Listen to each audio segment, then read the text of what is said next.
Welcome everybody to Daily Sports, where we talk about all the relevant news happening in the sports world today. To kick things off, we're going to go into the NFL, where Joe Burrow and the Bengals look to be a Super Bowl runner-up team again this week as they beat the Jets 27-12. The Bengals have struggled this season, losing 2 games that they really should have won, leaving everyone wondering what happened to the underdog team we saw last year. But this week, Joe Burrow returned to where he was last season and threw for 275 yards and 3 touchdowns. The main defining factor in this game was the fact that Joe Burrow only got sacked 2 times compared to the 13 sacks he's taken between the first 2 games they played this season. Now the real question is, can the Bengals O-line keep this up, or is this just a one-time thing Joe Burrow got treated with? Some may say Carson Wentz was back to his old form through the first 2 weeks, putting up 7 touchdowns and 650 total yards throughout the first 2 games. But Sunday he looked like he was on the Colts again, putting up only 211 yards and 0 touchdowns with 1 interception. Normally I'd say it's because he's only played the Jags and the Lions, and now he's finally playing a good Eagles defense, but the Jaguars have proven themselves to be a solid defense so far, allowing 0 points against the Colts and only 10 to the Chargers. So maybe he just had an off week, or maybe Darius Slay is just that guy. But next week he'll have a chance to prove himself against Dallas, and we'll see if he's back to his old form or still the same Carson Wentz we knew last season. The AFC West, what many including myself thought would be the toughest league in the NFL, has been very disappointing in this young season. The Raiders are off to an 0-3 start, the Chargers are 1-2 after losing to the Jaguars yesterday, the Broncos are 2-1, but neither one of those wins were very commanding, mostly being down majority of the game only to barely win at the end. And the Chiefs are the best looking team right now with 2 good wins this season, but somehow losing this week to the Colts, making them tied for the 5th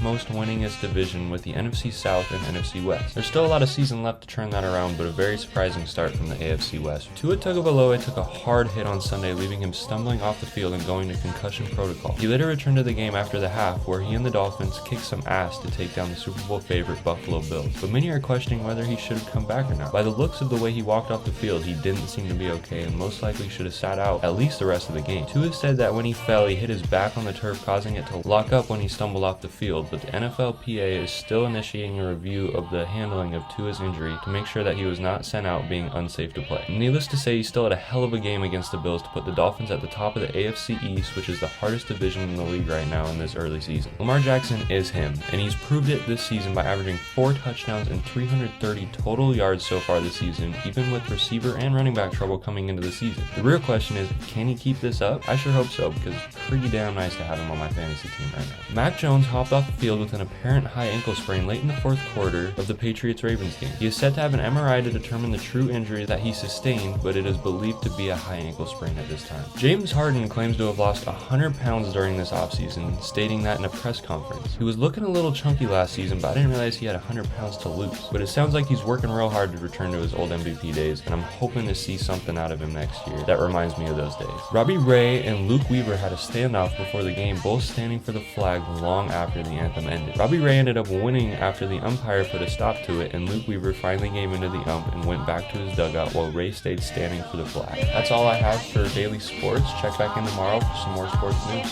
Y'all have a good one. Peace.